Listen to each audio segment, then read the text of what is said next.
ಸರ್ಕಾರಿ ಕಚೇರಿಯಲ್ಲೇ ಉಪ ತಹಶೀಲ್ದಾರ್ ದರ್ಪವನ್ನ ತೋರಿಸಿರುವಂತದ್ದು. ಫೋನ್ ಮಾಡಿ ಕರೆಸಿ ಯುವಕನ ಮೇಲೆ ಹಲ್ಲೆಯನ್ನ ಮಾಡಲಾಗಿದೆ.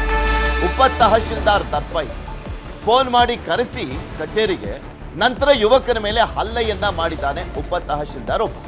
ಗದಗ ಉಪ ತಹಶೀಲ್ದಾರ್ SD ವಾಲ್ಮೀಕಿ ಅಂತ ಹಲ್ಲೆ ಮಾಡಿರುವಂಥದ್ದು. ಯಾವ ಕಾರಣಕ್ಕೆ ಹಲ್ಲೆ ಮಾಡಿದ್ದಾನೆ ಈತ? ಆ ಯುವಕನನ್ನ ಕರೆಸಿ ಈತನಿಗೆ ಏನು ಅಧಿಕಾರ? ಯಾವ ಕಾರಣಕ್ಕೆ ಈ ರೀತಿಯಾಗಿ ದರ್ಪವನ್ನ ತೋರಿಸಿದ್ದಾನೆ, ದಿಮಾಕನ್ನ ತೋರಿಸಿದ್ದಾನೆ? ಅಕ್ಷಯ್ ಬಳ್ಳೊಳ್ಳಿ ಎಂಬ ಯುವಕನ ಮೇಲೆ ಹಲ್ಲೆಯನ್ನ ಮಾಡಲಾಗಿದೆ. ನ್ಯಾಯ ಕೇಳಲಿಕ್ಕೆ ಬಂದಂತ ಅಕ್ಷಯ್ ಮೇಲೆ ಹಲ್ಲೆಯನ್ನ ಮಾಡಲಾಗಿದೆ. ಅಕ್ಷಯ್ ಗೆಳೆಯನ ಬೈಕಿಗೆ ಟಚ್ ಆಗಿತ್ತು ಒಂದು ಕಾರು.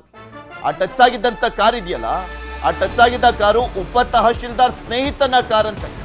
ಉಪ ತಹಶೀಲ್ದಾರ್ ಸ್ನೇಹಿತನ ಕಾರು ಡಿಕ್ಕಿ ಹೊಡೆದಿತ್ತು. ತಹಶೀಲ್ದಾರ್ ಕಚೇರಿ ಬಳಿನೇ ಬೈಕಿಗೆ ಡಿಕ್ಕಿ ಹೊಡೆದಿತ್ತು ಆ ಕಾರು. ಘಟನೆಯನ್ನ ಪ್ರಶ್ನೆ ಮಾಡಿದ ಅಕ್ಷಯ್ ಬಳ್ಳೊಳ್ಳಿ. ಈ ರೀತಿಯಾಗಿ ಆಕ್ಸಿಡೆಂಟ್ ಆಗಿದೆ ಅಂದ್ರೆ ಟಚ್ ಆಗಿದೆ ಅಂತ ಆತ ಹೇಳಿದಾನೆ, ಪ್ರಶ್ನೆ ಮಾಡಿದ್ದಾನೆ.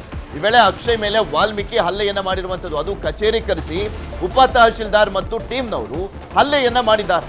ಉಪ ತಹಶೀಲ್ದಾರ್ ವರ್ತನೆಗೆ ವ್ಯಾಪಕ ಆಕ್ರೋಶ ವ್ಯಕ್ತವಾಗ್ತಾ ಇದೆ. ಒಂದು ಕಾಮನ್ ಸೆನ್ಸು ಇಲ್ಲ ಅನ್ಸುತ್ತೆ. ಈಗ ಅಕ್ಷಯ್ದೇ ತಪ್ಪು ಅಂತ ಇಟ್ಕೊಳ್ಳೋಣ, ಅದಕ್ಕೆ ರೂಲ್ಸ್ ಇದೆ. ಈಗ ಪೊಲೀಸಿಗೆ ಕಂಪ್ಲೇಂಟ್ ಕೊಡ್ಬೋದು, ಇವನ್ ತಪ್ಪಿದ್ರೆ, ಅಲ್ಲಿ ಏನಾದರೂ ಅನಾಹುತ ಆಗಿದ್ರೆ, ಆತ ಏನಾದರೂ ಅವಾಚ್ಯ ಶಬ್ದಗಳಿಂದ ನಿಂದಿಸಿದ್ರೆ. ಹಂಗ್ ಮಾಡಿಲ್ಲ ನೋಡಿ, ನಿಮ್ಗೆ ತೋರಿಸ್ತಾ ಇದ್ವಿ. ಚೇರ್ ಎಲ್ಲ ಎತ್ಕೊಂಡು ಹೊಡೆಯುವಂತ ಪ್ರಯತ್ನ ಮಾಡಲಾಗಿದೆ, ಹಲ್ಲೆಯನ್ನ ಮಾಡಲಾಗಿದೆ. ಆ ಉಪ ತಹಶೀಲ್ದಾರ್ ಜೊತೆಗೆ ಅಲ್ಲಿದ್ರಲ್ಲ ಇನ್ನು ಆಫೀಸರ್ಸ್ಗಳು, ಅವರು ಹಲ್ಲೆ ಮಾಡಿದ್ದಾರೆ. ರೌಡಿಗಳ ತರ ಬಿಹೇವ್ ಮಾಡಿದ್ದಾರೆ ನೋಡಿ. ಅವರೆಲ್ಲ ತಿಂತಾ ಇರೋದು ಅನ್ನ ಏನಿದೆ, ನಮ್ಮ ಸಾರ್ವಜನಿಕರ ಹಣ, ಟ್ಯಾಕ್ಸ್ ದುಡ್ಡು. ಇವ್ರು ಮಾಡ್ತಿರೋದು ನೋಡಿ, ಸಾರ್ವಜನಿಕರ ಮೇಲೇನೆ ಹಲ್ಲೆ. ಯಾವನೋ ಉಪ ತಹಶೀಲ್ದಾರ್ ಸ್ನೇಹಿತನ ಕಾರ್ ಟಚ್ ಆಯ್ತು ಅನ್ನುವ ಕಾರಣಕ್ಕೋಸ್ಕರ ನನ್ನ ಫ್ರೆಂಡ್ ಅನ್ನ ಪ್ರಶ್ನೆ ಮಾಡ್ತೀಯ ಅನ್ನುವ ಕಾರಣಕ್ಕೆ ಹಲ್ಲೆ ಮಾಡಿರುವಂಥದ್ದು. ಅದು ಉಪ ತಹಶೀಲ್ದಾರ್ ಟಚ್ ಮಾಡಿರುವಂಥದ್ದಲ್ಲ, ಆತನ ಸ್ನೇಹಿತ ಅಂತ ಟಚ್ ಮಾಡಿದ್ದು. ಅದಕ್ಕೆ ಉಪ ತಹಶೀಲ್ದಾರ್ ತನ್ನ ಕಚೇರಿ ಕರೆಸಿ ಹಲ್ಲೆ ಮಾಡಿದ್ದಾನೆ. SD ವಾಲ್ಮೀಕಿ ಅಂತ ಆ ಉಪ ತಹಶೀಲ್ದಾರ್. ಗದಗದಲ್ಲಿ ನಡೆದಿರುವಂತ ರೌಡಿಗಳ ತರ ಬಿಹೇವ್ ಮಾಡಿದ್ದಾರೆ ಅಲ್ಲಿರುವಂತ ಅಧಿಕಾರಿಗಳು.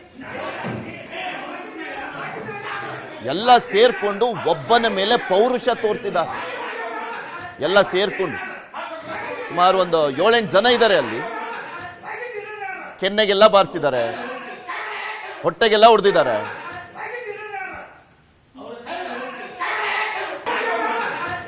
ಇದ್ರ ಬಗ್ಗೆ ಇನ್ನಷ್ಟು ಮಾಹಿತಿಯನ್ನ ಕೊಡ್ತಾ ಹೋಗ್ತಾರೆ ನಮ್ಮ ಗದಗದ ರಿಪೋರ್ಟರ್ ಸಂತೋಷ್. ದೂರವಾಣಿ ಸಂಪರ್ಕದಲ್ಲಿ ಜಾಯ್ನ್ ಆಗಿದ್ದಾರೆ. ಸಂತೋಷ್, ಆ ಉಪ ತಹಶೀಲ್ದಾರ್ ರೌಡಿ ಸೇರಿದಂತೆ ಇನ್ನು ಉಳಿದಂತ ರೌಡಿಗಳ ಅವರೇನು ಸಿಬ್ಬಂದಿನ ಆ ರೀತಿಯಾಗಿ ಒಬ್ಬನ ಮೇಲೆ ಪೌರುಷ ತೋರಿಸಿದಾರಲ್ಲ, ಹೋಗ್ಲಿ ಇದು ಪೊಲೀಸ್ ಕಂಪ್ಲೇಂಟ್ ಆಗಿದೆಯಾ?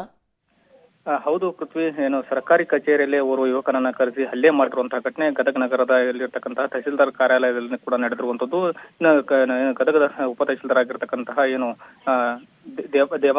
ದೇವಾನಂದ್ ವಾಲ್ಮೀಕಿ ಅಂತಕ್ಕಂಥ ಏನು ಉಪ ತಹಶೀಲ್ದಾರ್, ಆತ ಏನು ಅಕ್ಷಯ್ ಬಳ್ಳೊಳ್ಳಿ ಅಂತಕ್ಕಂಥ ಯುವಕನ ಮೇಲೆ ಹಲ್ಲೆಯನ್ನ ಮಾಡಿರುವಂತದ್ದು. ಯಾಕಂದ್ರೆ ದೇವಾನಂದ್ ವಾಲ್ಮೀಕಿ ಅಷ್ಟೇ ಅಲ್ಲ, ಆತನ ಜೊತೆಗೆ ಅಲ್ಲಿ ವಿದ್ಯಾರ್ಥಿ ದೊಡ್ಡಮನಿ ಅಂತಕ್ಕಂಥವ್ರ ಜೊತೆಗೆ ಇನ್ನೂ ಇಬ್ಬರು ಕೂಡ ಇದ್ದಾರೆ. ಈ ಒಟ್ಟು 3 ಜನರು ಆತನ ಮೇಲೆ ಏನು ಹಲ್ಲೆಯನ್ನ ಮಾಡಿರುವಂತದ್ದು. ಯಾಕೆ ಈ ಕಾರಣಕ್ಕಾಗಿ ಹಲ್ಲೆ ನಡೀತು ಅನ್ನೋದು ನೋಡ್ತಾ ಹೋಗೋದಾದ್ರೆ, ಏನು ಉಪ ತಹಶೀಲ್ದಾರ್ ಏನಿದ್ದಾನೆ, ಉಪ ತಹಶೀಲ್ದಾರ್ನ ಸ್ನೇಹಿತನ ಒಂದು ಕಾರಿಗೆ ಒಂದು ಸ್ಕೂಟಿ ಕೂಡ ಡಿಕ್ಕಿ ಆಗಿರುತ್ತೆ. ಆ ಡಿಕ್ಕಿ ಆದಂತ ಸಂದರ್ಭದಲ್ಲಿ ಏನು ಈ ಕಾರಿಗೆ ಯಾಕೆ ಡಿಕ್ಕಿ ಮಾಡಿದ ಪ್ರಶ್ನೆ ಮಾಡಿದಂತ ಏನು ಅಕ್ಷಯ್ ಬಳ್ಳೊಳ್ಳಿ ಏನಿದ್ದಾನೆ, ಆತನ ಕರೆಸಿ ಫೋನ್ ಮಾಡಿ ಕರೆಸಿ ಆತನ ಮೇಲೆ ಹಲ್ಲೆ ಮಾಡಿರುವಂತದ್ದು. ಒಟ್ಟು ಇದುವರೆಗೂ ಕೂಡ ಯಾವುದೇ ರೀತಿ ಪ್ರಕರಣ ದಾಖಲಾಗಿಲ್ಲ. ಅದು ಯಾಕಂದ್ರೆ ಅಲ್ಲೇ ಪೊಲೀಸ್ ಠಾಣೆ ಪಕ್ಕದಲ್ಲೇ ಇರತಕ್ಕಂತ ಏನು ಇದು ಸರ್ಕಾರಿ ಕಚೇರಿ ಇದೆ, ಸರ್ಕಾರಿ ಕಚೇರಿಯಲ್ಲೇ ಈ ರೀತಿಯಾಗಿ ಹಲ್ಲೆ ಮಾಡಿರೋದು ವ್ಯಾಪಕವಾಗಿ ಆಕ್ರೋಶಕ್ಕೆ ಕಾರಣವಾಗಿರುವಂತದ್ದು. ಯಾಕಂದ್ರೆ ಸರ್ಕಾರಿ ಕಚೇರಿ ಅಂದ್ರೆ ಸಾರ್ವಜನಿಕರು ಬರೋದು ಹೋಗೋದು ಆಗುತ್ತೆ. ಆದ್ರೆ ಅಲ್ಲಿ ಸರ್ಕಾರಿ ಕಚೇರಿಯಲ್ಲಿ ಹಲ್ಲೆ ಮಾಡೋದು, ಈ ಒಂದು ಯಾಕೆ ಈ ರೀತಿ ಮಾಡಿದ್ರು ಮತ್ತು ಯಾಕೆ ಈತ ಅವ್ರ ಮೇಲೆ ಹಲ್ಲೆ ಮಾಡೋದು ಏನು ಕಾರಣ ಅನ್ನೋದು ಮತ್ತು ಇದುವರೆಗೂ ಕೂಡ ತಿಳಿದು ಬಂದಿಲ್ಲ ಪೃಥ್ವಿರಾಜ್. ಓಕೆ, ಈಗ ಈ ಪ್ರಕರಣ ಏನಾದರೂ ಆತ ಅಂದ್ರೆ ದೂರ ಏನಾದರೂ ಕೊಟ್ಟಿದ್ದಾನ? ಪೊಲೀಸರು ಇದ್ರ ಬಗ್ಗೆ ತನಿಖೆಯನ್ನ ಮಾಡ್ತಾ ಇದಾರ, ಅಥವಾ ಅವರು ಕೂಡ ಇವ್ರ ಜೊತೆ ಸೇರ್ಕೊಂಡ್ಬಿಟ್ಟಿದಾರ? ಉಪ ತಹಶೀಲ್ದಾರ್ ಅಲ್ವಾ ಅನ್ನೋ ಕಾರಣಕ್ಕೋಸ್ಕರ ಸುಮ್ಮನೆ ಆಗ್ಬಿಟ್ಟಿದಾರ? ಹೌದು ಪೃಥ್ವಿರಾಜ್, ಯಾಕಂದ್ರೆ ಇದುವರೆಗೂ ಕೂಡ ಅಕ್ಷಯ್ ಏನು ಈ ಘಟನೆ ನಡೆದ ಮೇಲೆ ಅಕ್ಷಯ್ ಮೊಬೈಲ್ ಕೂಡ ಸಂಪೂರ್ಣವಾಗಿ ಸ್ವಿಚ್ ಆಫ್ ಆಗಿದೆ. ಯಾವುದೇ ರೀತಿ ಯಾರಿಗೂ ಕೂಡ ಕಾಂಟ್ಯಾಕ್ಟ್ ಸಿಗ್ತಾ ಇಲ್ಲ. ಅದು ಎಲ್ಲಿ ಹೋಗಿದ್ದಾನೆ ಏನು ಅನ್ನೋದ್ರ ಬಗ್ಗೆ ಇದು ಕೂಡ ಮಾಹಿತಿ ಇಲ್ಲ ಸದ್ಯದವರೆಗೆ. ಆದ್ರೆ ಇದುವರೆಗೂ ಆತನ ಸ್ನೇಹಿತರ ಪ್ರಕಾರ ಆತ ಎಲ್ಲಿ ಇವರಿಗೆ ಹೆದರಿಕೊಂಡು ಸ್ವಿಚ್ ಆಫ್ ಮಾಡಿದಾನೆ ಅನ್ನೋ ಮಾಹಿತಿ ಕೂಡ ಇದೆ. ಆದ್ರೆ ಒಟ್ಟಿನಲ್ಲಿ ಪೊಲೀಸ್ ಇಲಾಖೆ ಈ ಒಂದು ಗಲಾಟೆಯ ವಿಡಿಯೋನ ನೋಡಿ ಆಧರಿಸಿ ಇವ್ರ ಮೇಲೆ ಶಿಸ್ತು ಕ್ರಮವನ್ನ ಜರುಗಿಸಬೇಕು. ಜೊತೆಗೆ ಜಿಲ್ಲಾ ಅಧಿಕಾರಿಗಳು ಕೂಡ, ಯಾಕಂದ್ರೆ ಸರ್ಕಾರಿ ಕಚೇರಿಯಲ್ಲಿ ನಿಯಮಗಳನ್ನು ಉಲ್ಲಂಘನೆ ಮಾಡಿ ಇಲ್ಲಿ ತಹಶೀಲ್ದಾರ್ ಗಮನಕ್ಕಾದ್ರೂ ಬಂದಿದ್ಯಾ? ತಹಶೀಲ್ದಾರ್ ಕಚೇರಿ ಅಲ್ವಾ, ತಹಶೀಲ್ದಾರು ಸೈಲೆಂಟ್ ಆಗ್ಬಿಟ್ಟಿದಾರ? ಇದು ಈ ಪ್ರಕರಣ ಹಂಗೆ ಮುಚ್ಚಾಕ್ಬಿಡೋಣ ಅಂತ? ಈಗಾಗಲೇ ತಹಸೀಲ್ದಾರ್ಗೂ ಗಮನ ಕೂಡ ಬಂದಿರಬಹುದು. ಯಾಕಂದ್ರೆ ಈಗ ತಹಸೀಲ್ದಾರ್ ಇರತಕ್ಕಂಥದ್ದು, ಜಿಲ್ಲಾಧಿಕಾರಿಗಳು ಇರತಕ್ಕಂಥ ಸಾಕಷ್ಟು ಗ್ರೂಪ್ಗಳಲ್ಲೂ ಕೂಡ ಈ ವಿಡಿಯೋ ಕೂಡ ಈಗಾಗಲೇ ವೈರಲ್ ಆಗಿದೆ. ವೈರಲ್ ಆದರೂ ಇದುವರೆಗೂ ಯಾವುದೇ ರೀತಿ ಅವ್ರ ಮೇಲೆ ಶಿಸ್ತು ಕ್ರಮವನ್ನು ಜರುಗಿಸಬೇಕಾಗಿತ್ತು. ಆದ್ರೆ ಇದುವರೆಗೂ ಜಿಲ್ಲಾಧಿಕಾರಿಗಳು ಕೂಡ ಏನು ಶಿಸ್ತು ಕ್ರಮ ಜರುಗಿಸಿಲ್ಲ. ಜೊತೆಗೆ ತಹಸೀಲ್ದಾರ್ ಕೂಡ ಅದಕ್ಕೆ ಯಾವ ರೀತಿ ಯಾಕೆ ಘಟನೆ ಮಾಡಿದ್ರಿ, ಯಾಕೆ ಅಲ್ಲಿ ಗಲಾಟೆ ಮಾಡಿದ್ರ ಬಗ್ಗೆ ಯಾವುದೂ ಸ್ಪಷ್ಟವಾದ ಉತ್ತರವನ್ನು ಕೂಡ ನೀಡಿಲ್ಲ ಪೃಥ್ವಿರಾಜ್. ಓಕೆ, ಧನ್ಯವಾದ ಸಂತೋಷ್ ನಿಮ್ಮೆಲ್ಲ ಮಾಹಿತಿಗಾಗಿ. ದೇವಾನಂದ ಅನ್ನುವಂಥ ಉಪ ತಹಶೀಲ್ದಾರ್ ರೌಡಿ ತರ ಬಿಹೇವ್ ಮಾಡಿದ್ದಾನೆ. ಆ ಕೆಲಸಕ್ಕೆ ನಾಲಾಯಕ. ಅದು ಹೊರಗಡೆ ಜಗಳಾಡಿರುವಂಥದ್ದಲ್ಲ. ತಹಶೀಲ್ದಾರ್ ಕಚೇರಿಗೆ ಕರೆಸಿ, ಸರ್ಕಾರಿ ಕಚೇರಿಗೆ ಕರೆಸಿ ಹಲ್ಲೆಯನ್ನ ಮಾಡಿದ್ದಾನೆ. ಇವರಪ್ಪನ ಮನೆ ಕಚೇರಿ ಅಂತ ಹೇಳ್ಬಿಟ್ಟು ಹಲ್ಲೆಯನ್ನ ಮಾಡಿದ್ದಾನೆ. ಅಲ್ಲಿ ಕರೆಸಿ ಅವನ ಜೊತೆಗೆ ಅಲ್ಲಿದ್ದಂಥ ಇನ್ನು ಉಳಿದಂಥ ಪುಡಿ ರೌಡಿಗಳು, ಅಲ್ಲಿದ್ದಂಥ ಸಿಬ್ಬಂದಿಗಳು ಅವರು ಕೂಡ ಹಲ್ಲೆಯನ್ನ ಮಾಡಿದ್ದಾರೆ. ಒಬ್ಬನ ಮೇಲೆ 5-6 ಜನ ಹೋಗ್ಬಿಟ್ಟು ಪೌರುಷ ತೋರಿಸಿರುವಂಥವ್ರು ಇವರು.